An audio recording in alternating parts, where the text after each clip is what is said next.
Hello, Africa. Welcome to the Billionaires podcast, and I'm your host, Kenneth. Well, this is the Entrepreneurship segment.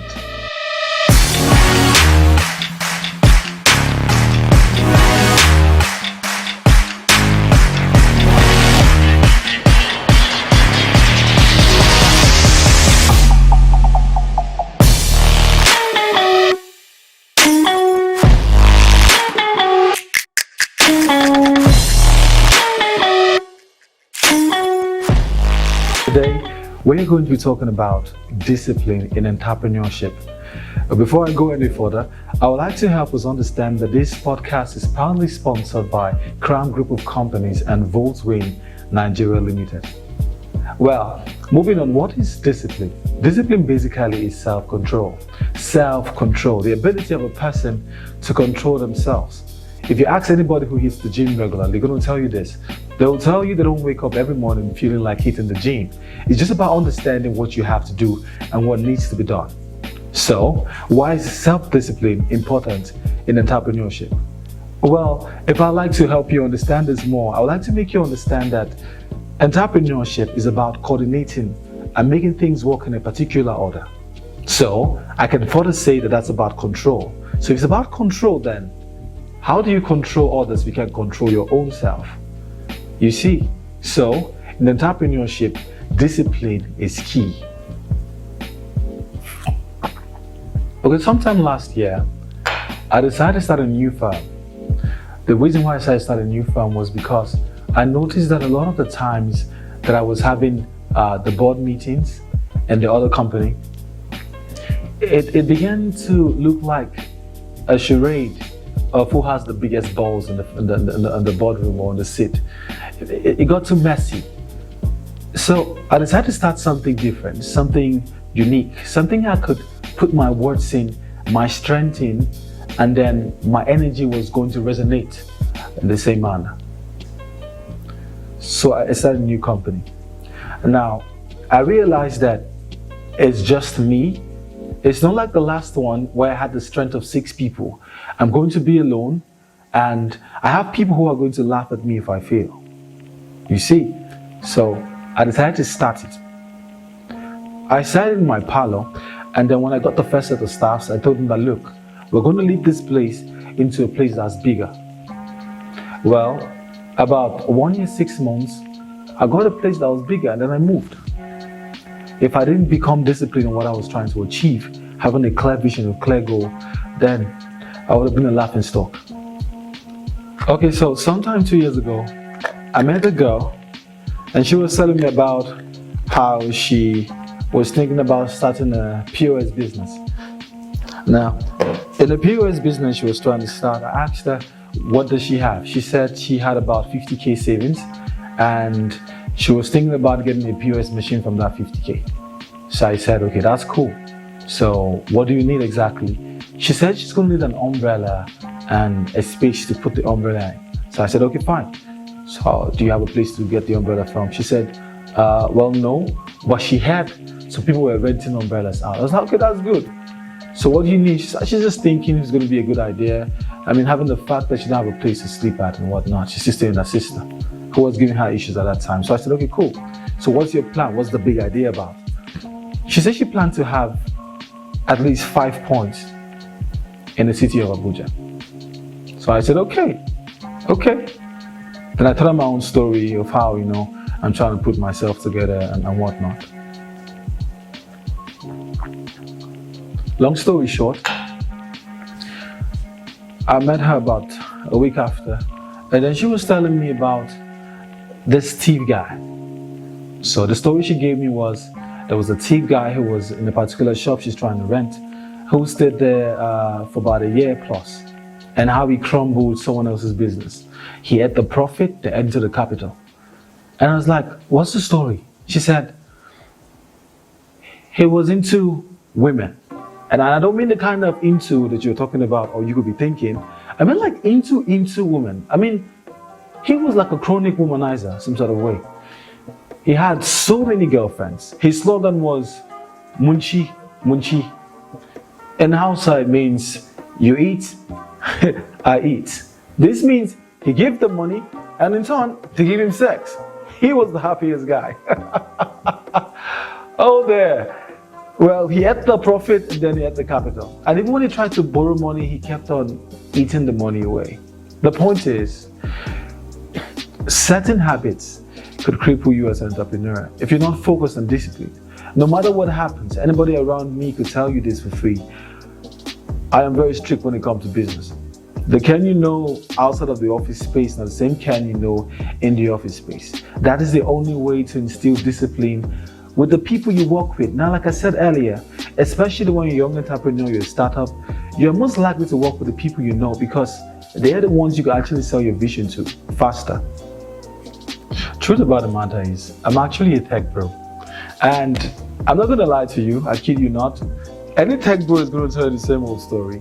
I'm just trying to finish the project before I... It's all rubbish. The work never ends. We work 2-4-7. In fact, shout out to all the ladies dating tech bros. You guys are the MVPs because we're always working. Now look, I have no issue with somebody working totally hard, trying to achieve something, but it's just something called time management. The truth about the matter is, the work never finishes. Like a great man once said, you can never finish building an application. There's always one upgrade or one feature that sounds fantastic, fantabulous. It doesn't end. It's always there. It's always going to be there. So, try as much as possible not to kill yourself. Last week, I was talking to a friend of mine, and then he told me that, look, he realized that his hands have been shaking weirdly, for a while, something like this. And I was like, ooh, you be putting that finger in a nasty place. Oh, you nasty ass nigga. He said, no, it's not a joke. That he tried to Google that shit, and then he found out that, oh, that's signs of high blood pressure. And then I got to think about it. I'm having that same symptom too. What does that signify? It means we're worrying ourselves too much, thinking about different possible outcomes and trying to kill ourselves. My mom died of high blood pressure in the year 2021, December 12th. The same day I was planning to launch one of the Could Have Blown Me application. So, if I'm developing symptoms of the same illness, it's terrible. We have to try as much as possible to balance work and life. Because at the end of the day, why are we working? Okay, look. I remember sometime last month I was talking to a friend of mine. His name is Stamy. In fact, we did a podcast session together. I have not been able to edit it to post it. But we're having this podcast. After the podcast session, we're trying to balance some things. He was telling me about time in relation to value. And I was telling him, I said, look, the reason why we cannot equate time to experiences is because somebody might be spending a lot of time doing something, and somebody might not spend that much of time, but just get the experience from somebody who has spent longer time than the first person. Add more effort to it, and be better than the first person. It's just simple logic. You know when we had that metaphor about standing on the shoulders of giants to achieve success? That's what it simply is. Look, I'm not going to say that time is better than value or value better than time. It doesn't even make no sense. The truth about the matter is, if you spend more time doing something, you're going to be good at it. But someone else might have spent more time than you. If I just learn what that person knows, the tricks, I can't be better than you, even if I spend shorter time. This is where reading comes in.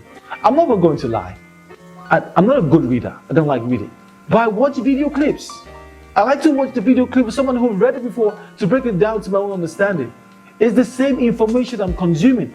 If you're a non-reader, you can do the same thing too. Each time I see somebody good at something, especially when a physical activity or whatnot, I just smile and say, look, this person have done their 100 hours. Look, I smile at it. It's a good thing. Entrepreneurs have to read. If you don't read, what are you saying? What are you telling? In fact, I'm not going to say buying and selling doesn't make you an entrepreneur, but it's too basic. Africa is a fast-growing continent. There's data to be consumed, information to be passed around. That is why I'm doing this podcast in the first place. My colleagues at the other company that I spoke about earlier are always making fun of how I spend money lavishly, or should I say impulsively. Truth be told, yeah, I don't think I spend money lavishly because there's a thin line between spending money on something that's valuable that could actually convert to something profitable over a long period of time, the nearest future, and then spending money just for the sake of it. You see, because I've learned that over time, some things that actually condemn me for spending money on actually generate profit or are valuable. For example, the car I'm recording this podcast with, I bought it. And I bought it with their money. While I was buying it, the first of all thought that it was an impulse spending because the money was available, I just spent it on that tool. But over time, it has become valuable. In fact, happens to be one of our best investments, if you ask me. So, as entrepreneurs, I'm not saying you shouldn't spend money carefully, yes? I'm saying you should look further to a further period of time to see if whatever I'm buying now is going to be profitable to me in the nearest future. For example, we had a situation where I had to buy some certain items in the office, at the other office, and they declined. The reason why they declined is because they didn't see the reason, the essence of it. I was trying to educate them about staff welfare. If people work for you, the truth about the matter is you have to try your best to balance between making them comfortable and making them happy and making them productive. I saw that in the long term, it's going to make the staffs productive because if they're happy, they're productive. If they feel cared for, they're productive. They didn't see that reason. When I started a new office, the things I couldn't do there, I did in the new office. The story is quite different. Secondly, as an entrepreneur, you have to learn how to save first before you spend. I'll repeat that. You have to save first. For example, the big check comes in, the client just paid. Take a portion of that money, store it in a safe, then you can spend from the rest. If you're trying to spend on some stuff, pay off some debts, etc., you might end up not having anything to save. Fact. I've been there, done that. You're going to regret it. It's going to be like a circle. Look, the truth about the matter is, you know how God destroyed the earth before He created Adam and Eve? I want to use that in my next sentence. Truth be told, as an entrepreneur, I understand the pressure, you know. In Africa, we like this whole hype thing. Oh, CEO! Oh my God, my guy don't blow! You have nothing to prove to anybody. It's a learning process. I understand that sometimes failure is unforgivable, but it's a learning process. In fact, one time, at the first office I ever had, I had to sack all the staffs. I was into micromanaging. I had to, check who is typing properly, how well you're speaking. I was the MD, the HR, I was the supervisor, I was the everything. I was just trying to, make sure I get to the nitty-gritty of how things work. But it's not supposed to be so. And after a while, I realized that disrespect started creeping in because, they couldn't respect the manager, they could talk to the CEO anyhow they like, and some other stuff. It was just messy. I knew I had to start again. And I can't judge myself. If God destroyed the world to start it again, how does He send Jesus Christ to come? Oh my God, who am I? Who are you? Who is we? You have nothing to prove. In fact, I believe that failure just sets you up to be better than you were before you failed. So, fail with pride. Fail proudly. Okay, look guys, I'm not even going to lie. I've learned a lot from this session. If you have to, please don't forget to subscribe. Smash the like button to encourage me. This stuff is not easy. There's so many likes I can't even see properly. Don't forget to subscribe, alright? I love you guys. Cheers!